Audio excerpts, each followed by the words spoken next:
Hans Baguijasin atau lebih sering disingkat menjadi HB Jasin merupakan anak kedua dari 6 bersaudara.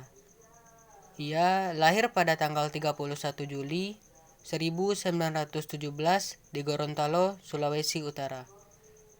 Ia merupakan seorang pengarang, penyunting, kritikus sastra, dan cendekiawan muslim yang berkebangsaan Indonesia. HB Jasin memiliki gelar adat Pulangga Gorontalo yaitu Timolotine Paulito yang berarti putra terbaik yang menguasai bahasa. HB Jasin juga dijuluki Paus Sastra Indonesia dikarenakan jasanya sebagai kritikus dan esais termasyhur di Indonesia. Julukan ini juga diperkuat dengan adanya banyak tulisan HB Jasin yang berupa kritik dan esai di berbagai media massa cetak. Di dalam buku HB Jasin Perawat Sastra Indonesia disebutkan bahwa sebenarnya paus sastra bukan merupakan pujian, melainkan sebuah ejekan dikarenakan Gaius Siagian merasa kesal karena Jasin seperti paus yang memimpin tertinggi umat Katolik di seluruh dunia, di mana semua umat Katolik pasti akan mendengar dan menuruti perkataan sang HB Jasin.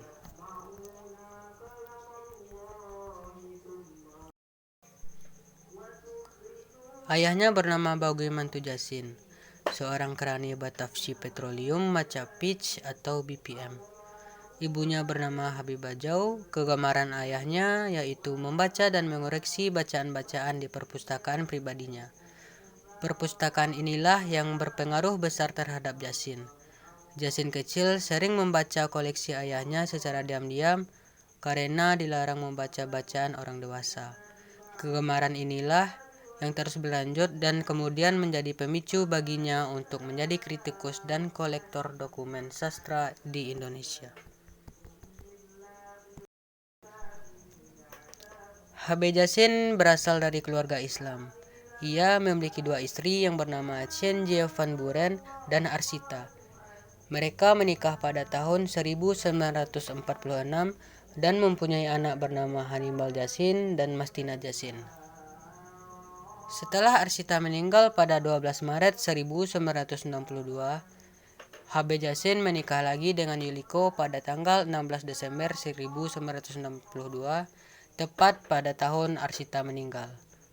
Lalu mereka dianugerahi dua orang anak, yaitu Julius Firdaus Jasin dan Helena Magdalena Jasin.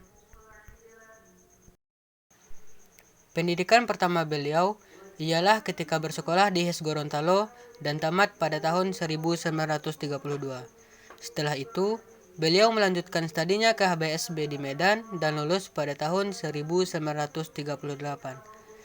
Kemudian, Jasin kuliah di jurusan Sastra Indonesia di Universitas Indonesia dan lulus pada tahun 1957.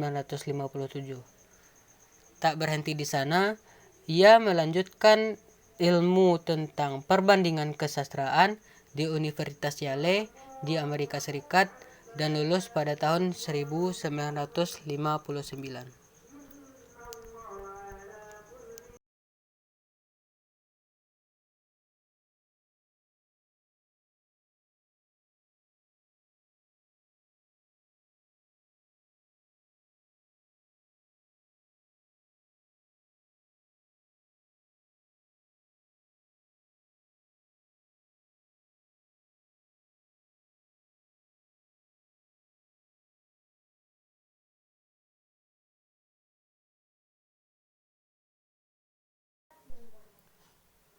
Setelah beliau melanjutkan studinya ke HBSB di Medan dan lulus pada tahun 1938, selanjutnya pada bulan Januari 1939, Jasin kembali ke Gorontalo. Antara bulan Agustus dan Desember 1939, Jasin bekerja sebagai volunteer di kantor asisten residen Gorontalo.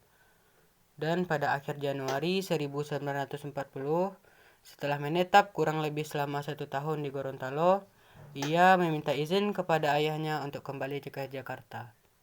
Ayah Jasin mengizinkannya untuk kembali ke Jakarta dan setelah sampai di sana, ia segera menemui takdir di Balai Pustaka. Jasin yang berpakaian rapi dan memakai jas dan dasi ternyata tidak membuat Sultan Takdir ingat siapa itu Jasin. Begitu Jasin menunjukkan surat lowongan kerja di Balai Pustaka, akhirnya Takdir ingat siapa itu Jasin. Dan Jasin bekerja di Balai Pustaka bersama Tuli Sultan Sati, Armijin Pane, dan Aman Datuk Mutjoindo yang merupakan para pengarang terkemuka pada waktu itu.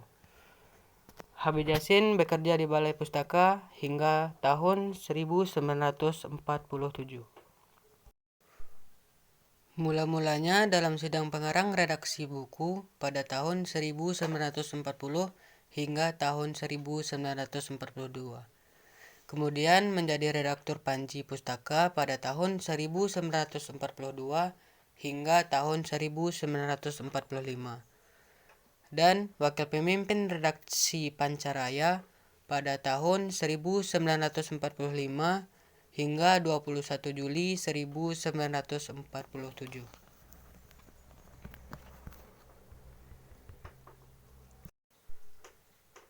Lingkungan majalah kesastraan dan kebudayaan HB Jasin setelah Pancaraya tidak terbit lagi, ia menjadi redaktur Zenit dalam Mimbar Indonesia pada tahun 1951 hingga 1954. Selanjutnya, ia bekerja di bidang bahasa dan budaya pada tahun 1952 hingga tahun 1963. Bekerja di bidang kisah pada tahun 1953 hingga tahun 1956. Di bidang seni pada tahun 1955, di bidang sastra pada tahun 1961 hingga 1964, dan dilanjutkan pada tahun 1967 hingga tahun 1969. Selanjutnya, ia bekerja di bidang bahasa dan sastra pada tahun 1975.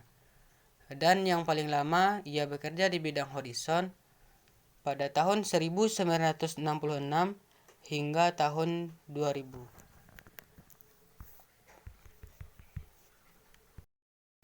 Sebelum sepenuhnya berkiprah di bidang kritik sastra, HB Jasin sempat menulis cerpen dan puisi. Pada zaman kolonial Belanda, karya-karyanya dimuat di Volksalmanak, Panji Pustaka, dan Putjangga Baru. Pada zaman pendudukan Jepang, karya-karyanya dimuat di Jawa Baru. Dan setelah kemerdekaan, karya-karyanya dimuat di Merdeka dan Padjaraja. Menurut Sapardi Djoko Damono, setelah pertengahan tahun 1940-an, Jasin tampaknya tidak berminat lagi pada penulisan cerpen dan puisi.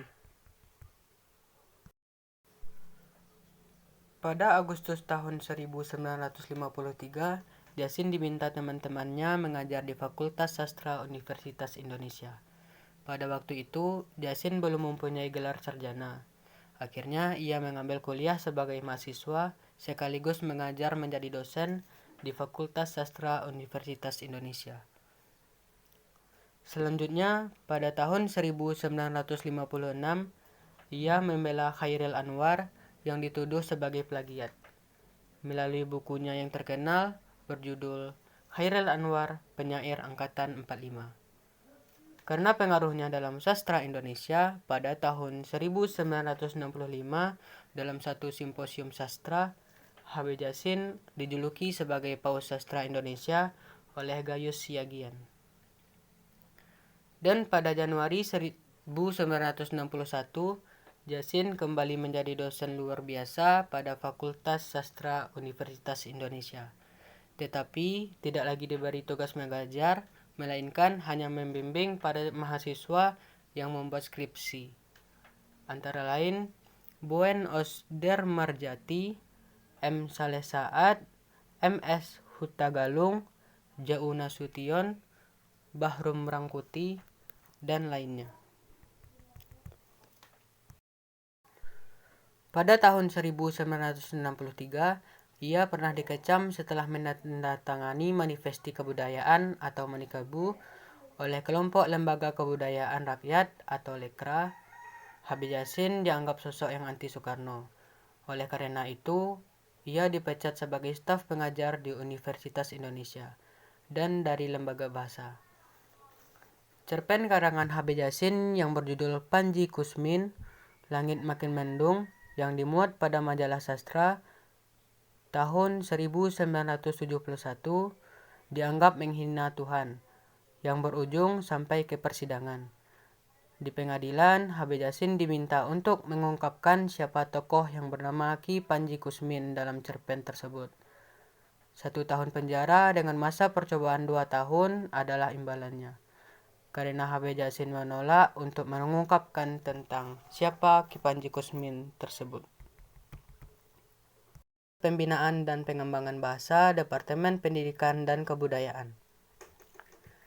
Pada tanggal 24 Agustus tahun 1970, Gubernur DKI waktu itu, Ali Sadikin, mengangkat Yasin sebagai anggota Akademi Jakarta yang diketuai Sultan Takdir alias Jahbana, yang keanggotaan ini berlaku hingga seumur hidup. Bulan April sampai Juni tahun 1972, Yasin mendapat Cultural Visit Award dari pemerintah Australia. Selama 8 minggu, Yasin mengunjungi pusat-pusat pengajaran bahasa dan sastra Indonesia atau Malaysia di Australia.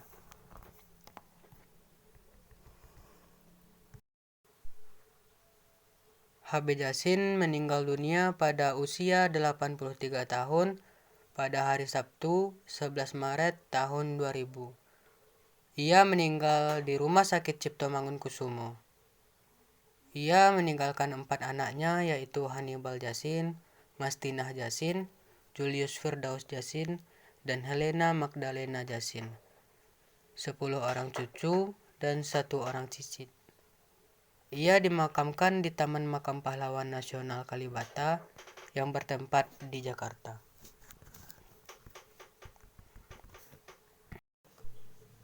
Setelah ia wafat, karya-karyanya disimpan di Pusat Dokumentasi Sastra Habib Yasin atau disingkat menjadi PDS Habib Yasin yang berlokasi di Komplek Taman Ismail Marzuki, Jalan Cikini Raya nomor 73 Jakarta Pusat. Tempat ini merupakan pusat koleksi karya sastra dalam bentuk naskah, buku, audio visual, korespondensi sastrawan, dan lain-lain.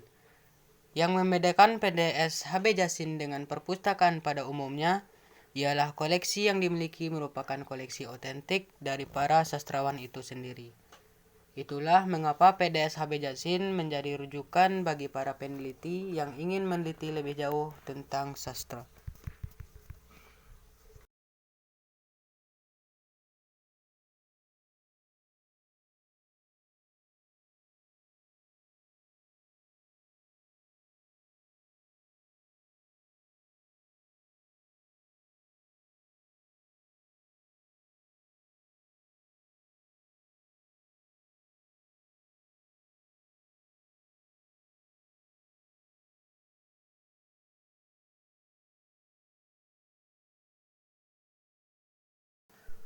Meskipun bentuk kritik Yasin dianggap terlalu konvensional dan terkadang kontroversi hingga menuai banyak hujatan, tetapi keberadaan Habib Yasin dalam perkembangan kesastraan tanah air tidak bisa dihilangkan. Habib Yasin merupakan orang yang pertama melakukan usaha dokumentasi karya sastra Indonesia. Ia telah mengumpulkan sekitar 30.000 buku dan majalah sastra atas kedisiplinan dan keuletannya dalam mengumpulkan buku dan majalah-majalah tersebut. Atas jasanya tersebut, masyarakat Indonesia dapat mengetahui perkembangan sastra Indonesia sehingga tidak kehilangan sejarah-sejarahnya. Selain itu, melalui tangan Habib Yasin, masyarakat Indonesia dapat menikmati belasan judul buku sastra. Buku sastra tersebut dapat dijadikan acuan dalam mempelajari dan mengembangkan sastra di Indonesia.